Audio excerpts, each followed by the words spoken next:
Bismillahirrahmanirrahim. Assalamualaikum warahmatullahi wabarakatuh. A very good morning ya semua pelajar. Pada pelajaran kita yang lepas kita ada belajar tentang bagaimanakah kita memahami tentang satu konsep yang kita panggil sebagai hierarchical classification. Perkataan classification itu adalah bagaimana saintis mengkelaskan organism. Organism ni adalah benda hidup yang dibina daripada sel. Oleh yang demikian, kalau kamu fikir tentang organism, automatic mindset kamu fokus kepada benda hidup. Benda hidup ni pastinya dia dibina daripada sel dan dia boleh menjalankan fungsi-fungsi kehidupan. Baik pelajar, benda hidup ni banyak. They have a lot of variety. Sebab tu kita belajar tentang biodiversity. Oleh itu penting untuk saintis kelaskan dia. Yang pertama sekali kita dah belajar bagaimana saintis kelaskan organism ni based on the hierarchy. Tapi konsep itu tidak memadai. Oleh demikian, barulah kita akan belajar bagaimana kaedah pengkelasan yang berikutnya yang kita belajar tentang classification of the living organism. Classification yang pertama sekali, saintis memikirkan bahawa benda hidup ni hanya dibahagikan kepada dua, iaitu plant animal and plant animal. Namun dua grup ini tidak memadai apabila saintis mula melihat bahawa mikroorganism ni adalah benda hidup. Oleh demikian, datanglah satu saintis yang propose satu perkara yang dinamakan sebagai Five Kingdom System. The Five Kingdom System is proposed by the R.H. Whittaker. Bila kamu tulis perkataan Five Kingdom System, pastinya kamu mulakan dengan perkataan five. Saya nak kamu eja dia. F-I-V-E, F huruf besar, Kingdom, K huruf besar, System, S huruf besar, sebab ini kata nama khas. Dan nama saintis ni saya gemar untuk kamu faham dia dan kamu eja dia dengan baik. R.H. Whittaker. Berdasarkan R.H. Whittaker, dia mengkelaskan organism ini berdasarkan beberapa kriteria. Yang pertama sekali, R.H. Whittaker fokus pada kriteria yang pertama, iaitu based on the level of cell organization. Highlight perkataan level, highlight perkataan cell. Cell ini ada organization dia. Ada yang ringkas, ada yang kompleks. Jadi pada pelajaran kamu semester lepas, kamu tahu bahawa sel ini bahagikan kepada dua. The first type of cell kita namakan sebagai prokaryotic cell. Mana-mana organism yang mempunyai prokaryotic cell dinamakan sebagai prokaryot. So organism adalah prokaryot. Organism yang dinamakan sebagai prokaryot ni adalah organism yang mempunyai DNA. Semua benda hidup wajib ada heredity material DNA, namun DNA ni is not enclosed by the nuclear membrane. Maka organism ini dinamakan sebagai prokaryot. Yang kedua, organism itu dinamakan sebagai eukaryot bagi organism yang sedikit kompleks, di mana DNA dia enclosed by the nuclear membrane dan organism ini have a true nucleus. Oleh itu ada berapa jenis organism berdasarkan kriteria yang pertama, maka kita tahu organism ni ada dua jenis, prokaryot dengan eukaryot. R.H. Whittaker ambil semua prokaryotic cell organism ini. Prokaryot ni dia letakkan dalam satu kingdom yang dinamakan sebagai kingdom Monera. Monera ni M huruf besar ya. Baik, manakala yang kedua bagi organism yang dinamakan sebagai eukaryot, R.H. Whittaker jalankan classification berdasarkan kriteria yang kedua, iaitu based on the level of organism.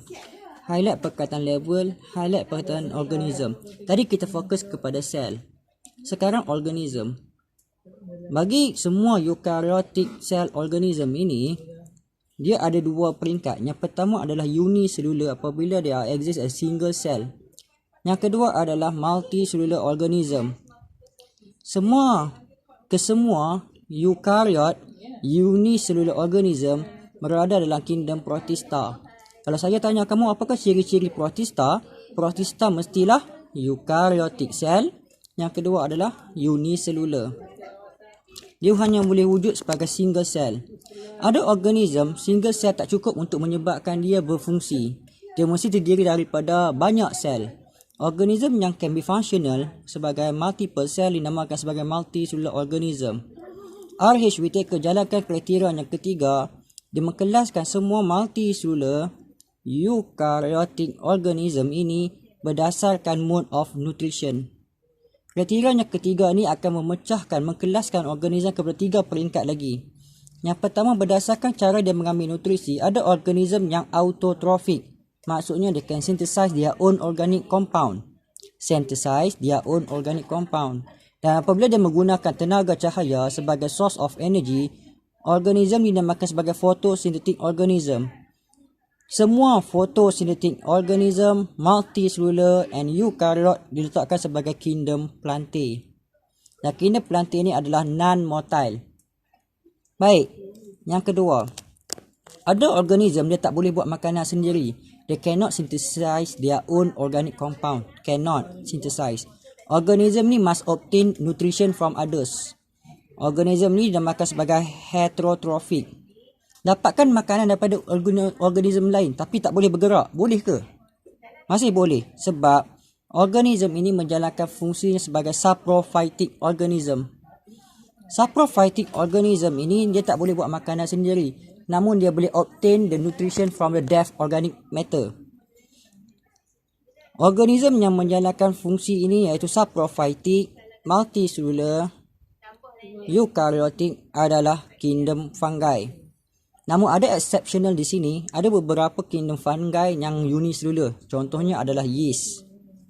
Baik. Organism yang ketiga ini adalah heterotrophic.